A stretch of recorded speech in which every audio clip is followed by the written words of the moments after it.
to 2014. It's gone up by a factor of 3 in China. It's gone up by a factor of 5 in India.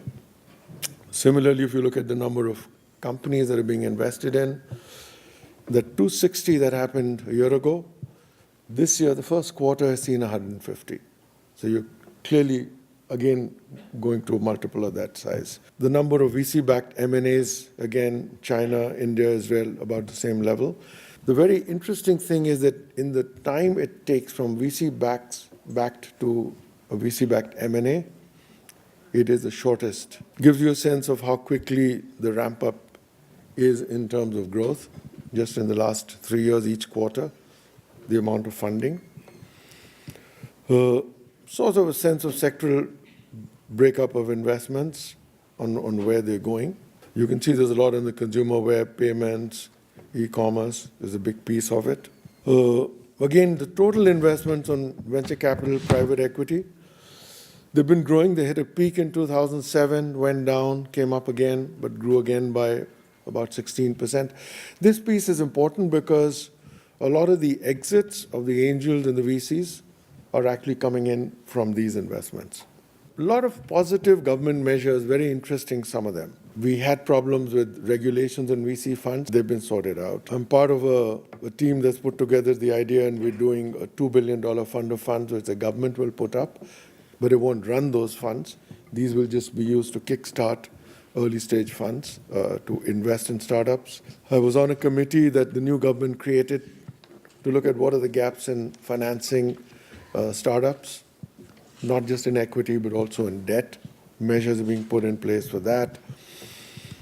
There's a new committee that the Indian equivalent of SEC, SEBI, has put together to really look at what needs to be done to encourage venture capital and private equity in India. I'm lucky to be a member of that committee, and we're suggesting some norms that they should do. And 2 pieces have come out of it which are very interesting. So we now have a new stock exchange that's been set up for listing of very early stage companies. So the idea is to reduce the cost of listing. The idea is to reduce the amount of information that goes in, find a protection where the average person can't invest, but only high net worth people can invest who understand the risks, but to create a model for exits for early stage companies. And there's a new set of listing norms being created for high-tech companies like internet companies, e-commerce companies, because many of them have been listing in markets outside of India because the listing conditions in India just belong to the old industry. You had to have profitability for 3 years and all the rest. That's also being changed. So a lot of very positive movements, a lot of work in process too. You've had laws passed in some place to prevent some of these sort of non-kosher transactions that politicians did in payoffs. And that's had collateral damage on angel investments. That's being seized out. Starting companies, closing companies, the new norms coming in place to help you do that faster. At the moment, you can't give ESOPs to independent directors and founders. Some of that is being seen. So there is still some work in progress. But overall, very positive approach. In fact, this was the first time in India in a budget speech where there was a lot of talk about entrepreneurs, about what it would take for them to play a role in their growth. So very supportive intent. But unraveling takes time because the politicians have changed, the prime minister has changed, the bureaucrats have not. It takes a little while for them to think differently, but it is the most bullish entrepreneurial ecosystem that I have ever known. And I just want to end by giving you a sense from a personal experience of what's happened. About 8 years ago, we had no angel investing in India, so I founded, as a hobby, an angel investment group, so a few of us could invest together. And for a year or two, we had 5 or 10 people. We'd see 200 startups, we'd make 2 investments, struggle to close them. In the last 3 or 4 years, it's changed completely. So we've suddenly now become, to my belief, the largest angel group in the world. 350 investors, 80% of them India, 20% global. Last year we did 29 investments. We invested $12 or $13 million. This is like 3 or 4 times, 5 times what the largest angel groups do anywhere in the world.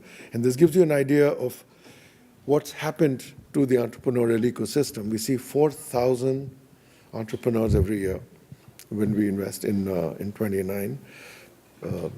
Multiple locations. Within India, we started a chapter in London. We're doing one in Israel, another one in Singapore now this year. Venk and I are talking about how we collaborate with Thai angels here. And because in some ways at the angel level, we're building a Thai-like organization globally. And what I want to just say to you is a little bit of what Jack Welch said yesterday. See, innovation in the Indian context isn't really just about another piece of technology. It is to do with technology, but it's a lot to do with technology-enabled solutions for large problems. So for in India, today, there's a huge market, if you get things right, in technology-based affordable education, distribution, in healthcare.